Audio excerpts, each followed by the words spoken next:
a mais um episódio do Nas Ondas do Saber, projeto de extensão da Universidade Federal Rural de Pernambuco.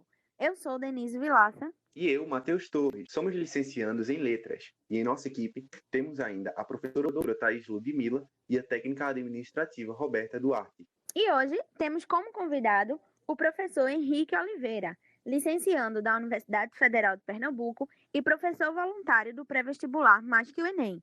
O podcast de hoje vai ser da área de Humanas e o assunto será urbanização.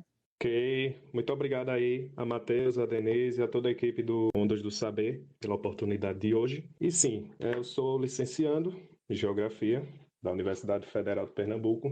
Meu nome é Henrique Oliveira e desde maio eu estou fazendo parte do projeto Mais que o Enem, um pré-vestibular social, com o intuito de ajudar aqueles que não têm condições de pagar um pré-vestibular. Tá? Então, estamos aí com esse projeto. Você pode ir lá no Instagram e nos seguir, conhecer mais o @maisqueoenem. E é isso. O tema de hoje é urbanização. Como o Matheus falou, é um tema recorrente no Enem, também é um tema recorrente no nosso cotidiano, na nossa sociedade. E eu vou explicar o porquê. A urbanização nada mais é do que o crescimento das cidades, tanto em população quanto em extensão territorial.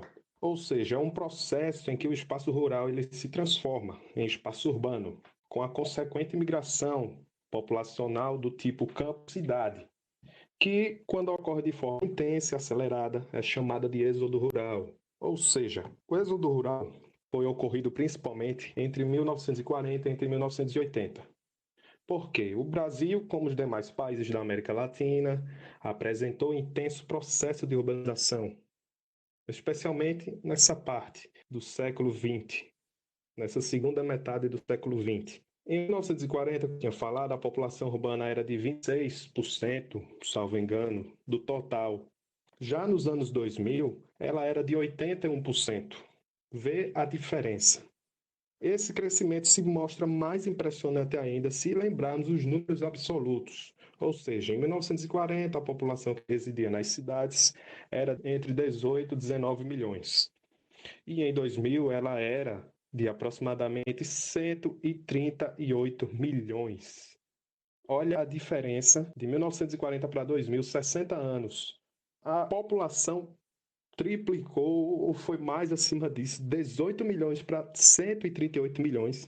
Ou seja, constatamos, portanto, que em 60 anos os assentamentos urbanos foram ampliados, obviamente, de forma a abrigar mais de 125 milhões de pessoas. Considerando apenas a última década do século XX, as cidades brasileiras aumentaram em 23 milhões de pessoas. Isso significa mais da metade da população do Canadá ou 1/3 da população da França, tá? A urbanização é diária. Diariamente existem pessoas migrando de região para região em busca de emprego, de melhor qualidade de vida e dentre outros motivos. Isso traz suas consequências. Ou seja, o processo de urbanização ele refere-se ao crescimento das cidades em virtude do aumento populacional, tá? As cidades mais populosas do mundo, temos até São Paulo em quinto lugar, mas mostra até hoje seus erros e acertos, mais erros do que acertos, tá? Porque a região sudeste é a que mais concentra a população atualmente.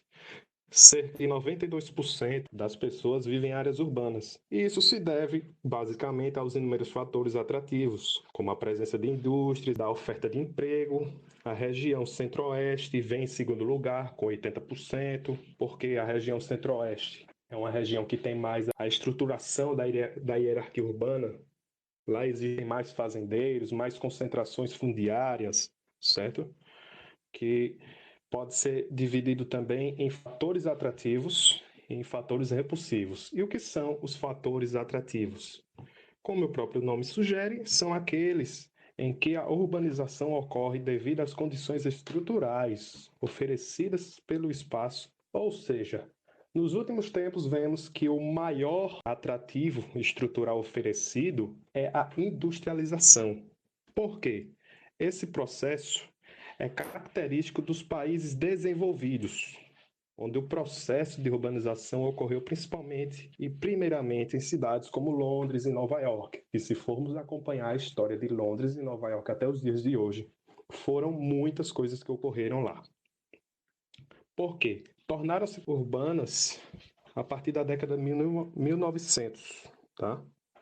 No início do século XX, em razão da quantidade de empregos e das condições de moradias oferecidas, certo?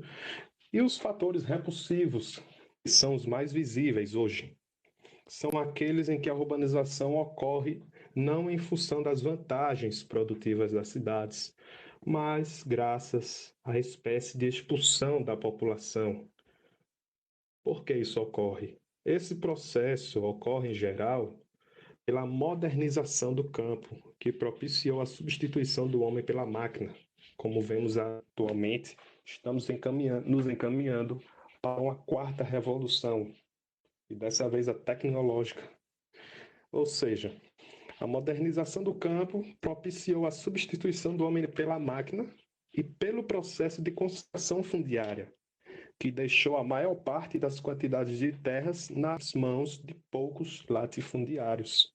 Esse fenômeno de concentração fundiária é característico dos países subdesenvolvidos, tá? E o Brasil está inserido nisso.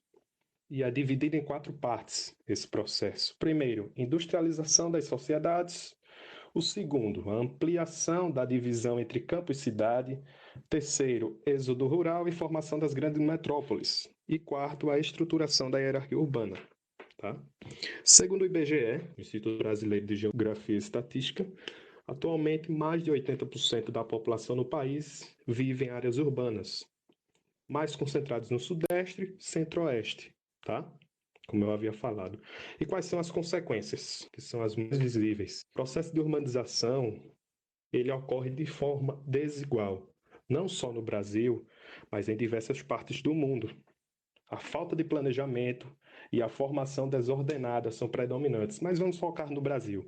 Se você for pesquisar no Google a imagem da favela da Rocinha, você vai ver a divisão lá no morro da favela da Rocinha, cheio de casas lá, de moradias. E do outro lado vemos outros bairros chiques lá do Rio de Janeiro, com prédios, melhor acesso à praia, melhor saneamento, certo? Ou seja, primeiro, a favelização é a falta de planejamento e de políticas públicas. Faz com que muitas pessoas ocupem áreas terrenas, muitas vezes em áreas de risco. Vemos isso até aqui no Recife. A questão dos deslizamentos, o excesso de lixo, a poluição, certo? Os gases poluentes, causando a poluição do ar, a poluição sonora e visual, a violência também, tá? Isso são consequências da urbanização que devia ter um olhar mais crítico, tanto da população quanto dos órgãos públicos, tá? Ou seja, em suma, o aumento da população nas grandes cidades está associado ao êxodo rural, ao fato de a população deixar a zona rural para dirigir-se aos centros urbanos. O processo de urbanização ocorre segundo fatores atrativos, como a industrialização, e fatores repulsivos, como a modernização do campo, a substituição do homem pela máquina. Atualmente, mais da metade da população mundial vive na zona urbana e, de acordo com o IBGE, 80% da população brasileira vive nos centros urbanos. Mas nós, como sociedade, devemos ter esse olhar para as consequências, porque em tempos de pandemia é importante se ater a esse conteúdo, ainda mais nas consequências da urbanização que atingem as minorias. E vemos poucas, infelizmente, políticas públicas, né? Então, devemos nos manter com um olhar crítico para isso e fazer a nossa parte no dia a dia. E aqui eu finalizo a minha participação e agradeço mais uma vez Nas Ondas do Saber. Agradecemos ao professor Henrique pela parceria e a você, nosso ouvinte, por estar conosco. Você pode nos acompanhar pelo YouTube e Spotify e nos siga no Instagram, @ondas.saber. Até o próximo episódio.